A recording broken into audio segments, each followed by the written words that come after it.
दोस्तों, स्वागत है आपका हमारे smartphone unboxing and review video के ऊपर। तो here is our Infinix GT50 Pro 5G phone. Smartphone का बॉक्स हमें रिसीव हो चुका है। इसको अनबॉक्स करेंगे, आपको दिखाएंगे किस टाइप का फोन रहने वाला है, क्या क्या स्मार्टफोन की स्पेसिफिकेशंस रहने वाली है, camera setup and price range, launch date के बारे में काफी डिटेल्स के अंदर हम चर्चा करने वाले हैं। वीडियो को लाइक करके चैनल को सब्सक्राइब कर लीजिएगा। फर्स्ट ऑफ ऑल करेंगे हमारे स्मार्टफोन के बॉक्स को unbox. Here we go guys, smartphone के बॉक्स को अनबॉक्स कर चुके हैं। इस कवर को कर लेंगे साइड एंड देन फोकस करेंगे मेन हमारे स्मार्टफोन के बॉक्स के ऊपर। टॉप दी बॉक्स हमें हमारा स्मार्टफोन शो होने वाला है। इसको एक बार के लिए रखेंगे साइड। हम देखेंगे हमें बॉक्स के अंदर और क्या क्या मिलने वाला है। बैटरी को हटाने के बाद हमें हमारा सिम इंजेक्टर टूल शो होगा। इसके अलावा अडेप्टर एंड लीड मिलने वाले हैं। 80 वोल्ट का फास्ट अडेप्टर शो होगा जो कि अल्ट्रा चार्जर रहने वाला है। इसी के साथ type A to type C lead box के अंदर मिलने वाली है। बॉक्स रख लेंगे साइड एंड फोकस करेंगे मेन हमारे स्मार्टफोन के ऊपर। सो पॉलिथीन से करेंगे स्मार्टफोन को आउट। स्मार्टफोन अपने हाथ में आ चुका है। पावर बटन को करेंगे प्रेस एंड स्मार्टफोन करेंगे फर्स्ट बूट।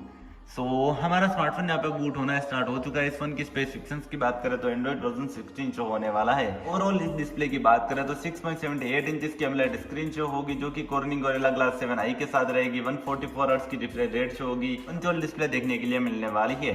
टेक्निकल की बात करें तो MediaTek Dimensity 8400 ultimate chipset show होगा जो कि 3.25 GHz ऑक्टा कोर प्रोसेसर के साथ रहने वाला है। 12GB की रैम शो होगी, 12GB की वर्चुअल रैम शो होगी, 256GB की इनबिल्ट मेमोरी रहने वाली है। अलग से कोई मेमोरी कार्ड का स्लॉट अवेलेबल नहीं होगा। कनेक्टिविटी की बात करें तो 4G 5G वोल्टी के साथ IR ब्लास्टर का सपोर्ट मिलेगा। कनेक्टिविटी स्मार्टफोन की काफी स्ट्रॉन्ग शो होने वाली है। बैटरी की बात करें तो 6120 mAh की काफी लार्ज बैटरी शो होगी जो कि 45 वोल्ट के फास्ट चार्जर से चार्ज होगी। 30 वोल्ट का वायरलेस चार्जर भी स्मार्टफोन कनेक्ट करने वाला है। इसी के साथ हमारा स्मार्टफोन भी बूट हो चुका है। कुछ इस टाइप का इंटरफेस आपको देखने के लिए मिलने वाला है। स्मार्टफोन के कैमरा सेटअप की बात करें तो 50 मेगापिक्सल का इस फोन का प्राइमरी कैमरा रहने वाला है। 8 मेगापिक्सल का इसी के साथ एक ड्यूअल कैमरा आपको और देखने के लिए मिलेगा जो कि विद OIS रहने वाला है। 4K में UHD वीडियोग्राफी कर पाएंगे। 30 मेगापिक्सल की फ्रंट सेल्फी कैमरा रहने वाली है। ओवरऑल कैमरा क्वालिटी काफी अमेजिंग सी शो होने वाली है। वीडियो पसंद आया हो तो वीडियो को लाइक करके चैनल को सब्सक्राइब कर लीजिएगा। मिलेंगे नेक्स्ट वीडियो के अंदर। धन्यवाद दोस्तों।